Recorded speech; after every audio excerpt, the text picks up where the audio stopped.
ছত্তিশগড়ে বড়সড় সাফল্য যৌথ বাহিনীর। বিজাপুরে এনকাউন্টারে খতম 12 মাওবাদী। বৃহস্পতিবার নিরাপত্তা বাহিনীর সঙ্গে মাওবাদীদের সংঘর্ষ। রাজ্য পুলিশের 3টি ডিআরজি কোবরার 5টি ব্যাটালিয়ন অভিযানে অংশ নিয়েছিল এবং সেখানে বড়সড় সাফল্য। ছত্তিশগড়ে বড়সড় সাফল্য যৌথ বাহিনীর এবং যেমনটা জানা যাচ্ছে যে এই সংঘর্ষে 12 জন মাওবাদী এনকাউন্টারে খতম। বিজাপুরে এনকাউন্টারে খতম 12 মাওবাদী।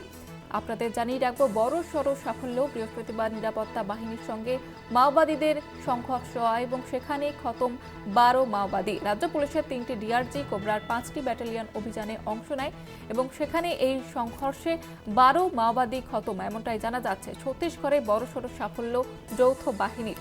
ছত্তিশগড়ে বড় সড় সাফল্য যৌথ বাহিনীর। বিজাপুরে এনকাউন্টারে খতম 12 মাওবাদী।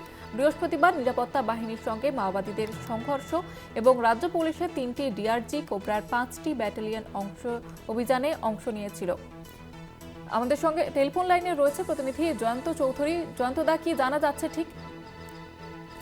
হ্যাঁ, গত বেশ কয়েকদিন ধরেই এই ছত্তিশগড়ের বিভিন্ন এলাকায়, বিশেষ করে জঙ্গল, দুর্গম জঙ্গলের মধ্যে এই বিজাপুর জেলাতেই পুলিশ বারবার অভিযান চালিয়েছে। এর আগে আমরা জানি যে সেখানে মাইন বিস্ফোরণে প্রচুর পুলিশ কর্মী নিহত হয়, মাওবাদীরাও নিহত হয়েছিল এনকাউন্টারে। কিন্তু কাল সারা রাত ধরে এই যে এনকাউন্টার হয়, এখনো পর্যন্ত তাতে জানা গেছে এটা দক্ষিণ বাস্তারের বিজাপুরের দুর্গম জঙ্গলের মধ্যে। সেখানে এনকাউন্টার এখনো পর্যন্ত 12 জনের মৃত্যুর খবর পুলিশ সূত্রে জানানো হয়েছে, সেইটুকুই জানা গিয়েছে এবং অপারেশন এখনো চলছে।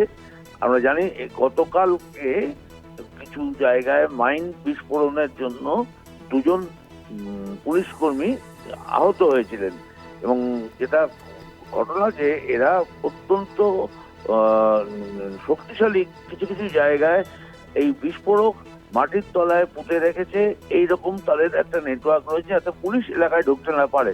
সেগুলোকে এড়িয়ে অত্যন্ত কঠিন এই অপারেশন, সেই অপারেশন চলছে বলে এখনো পর্যন্ত পুলিশ সূত্রে খবর।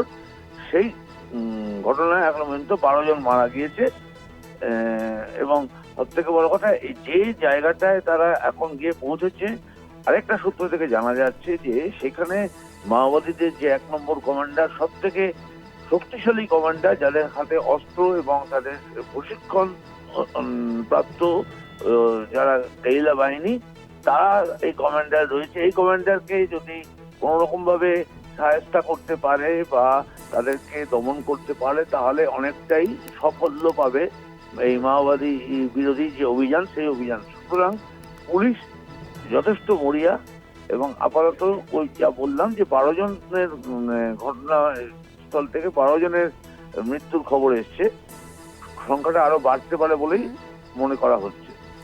ধন্যবাদ জানাবো জয়ন্তদা। আমাদের সঙ্গে টেলিফোন লাইনে ছিলেন প্রতিনিধি জয়ন্ত চৌধুরী। ছত্তিশগড়ে বড়সড় সাফল্য যৌথ বাহিনীর। বিজাপুরে এনকাউন্টারে খতম 12 মাওবাদী। বৃহস্পতিবার নিরাপত্তা বাহিনীর সঙ্গে মাওবাদীদের সংঘর্ষ হয় এবং রাজ্য পুলিশের 3টি ডিআরজি কোবরার 5টি ব্যাটালিয়ন অভিযানে অংশ নিয়েছিল এবং সেখানে এই সংঘর্ষে এনকাউন্টারে খতম 12 মাওবাদী।